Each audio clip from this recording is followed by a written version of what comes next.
because I wasn't playing well, I wasn't feeling well, and then at the end it ended up being you know, not possible at all. So it's nice to be back here healthy and enjoying the city and enjoying the weather, and then hopefully I'll play well here. We'll see.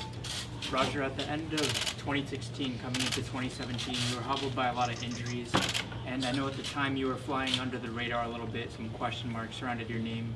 Did you enjoy having sort of that underdog status for a little while?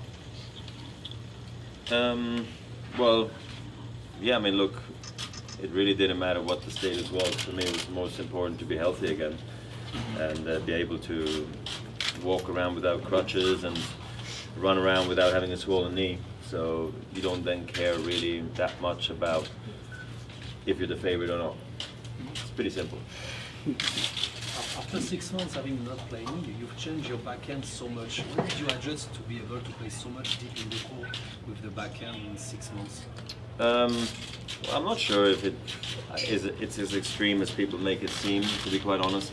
You know, I know I'm playing it well right now, and maybe it's also the surface and you know the freshness and the confidence that I'm able to bring to the table now. But you know, just going through 6 straight weeks of being able to play tennis in practice is something that maybe I've never had before to this extent. I used to usually, you know, sometimes take 2 months, but a month of that would be fitness and another month would be tennis. So I would never play so much, but because I had sort of 3.5 to 4 months of fitness before, I had basically two months of tennis, and it shows, and I guess it shows to other fellow players that actually taking time to work on your game does pay off in the long term. So all your fellow players are happy that you are back. They're happy even to lose against you when we talk with them. Are you planning? You ask all 100? No, not all. There you go. Don't speak for all of them. Some of them actually. You're absolutely right. What's the plan to become now #1 in the world? Because I guess that's the new trend for you. For you guys it is. For me it's not really. I'm still on my comeback, and I'm really just excited to be here. We'll reassess everything after Miami. I know I'm repeating myself many times now, but you keep asking me the same questions, so I give yourself guys the same answer in different cities. No problem for me. So no, I'm couldn't be more happy about the start to the season. I never expected this in any way.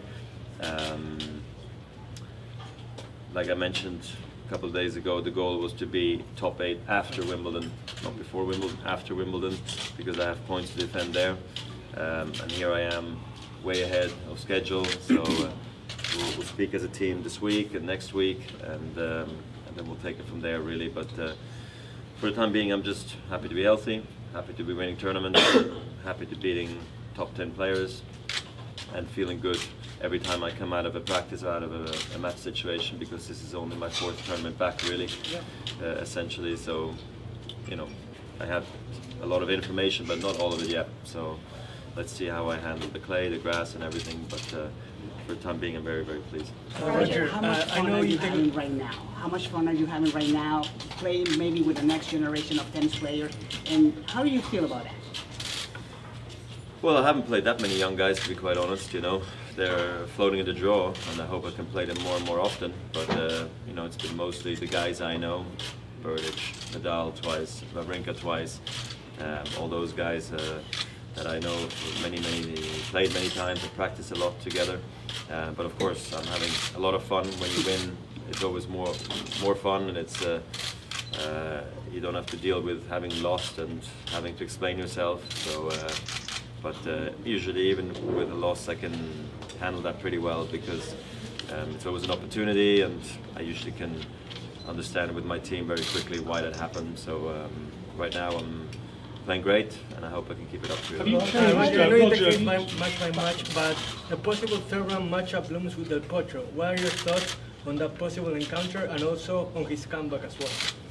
Yeah, I was very happy for him. You know, last year I was supposed to play him here actually, and then I pulled out. So that was a pity, I think, for both of us that match didn't happen. Yeah, the comeback was great for him. He finished top 40, plus he won the Davis Cup, and which was a dream come true for him, really, as I know. And you know, I'm honestly not looking ahead to Del Potro. He's got his part of the door, I got my part of the door for the time being. It's maybe just a match, but Masters 1000s are tough. I don't even know who's in my qualifier in the section, so I'm focused one round earlier. Congratulate Stan's chances of completing his Grand Slam sweep at Wimbledon.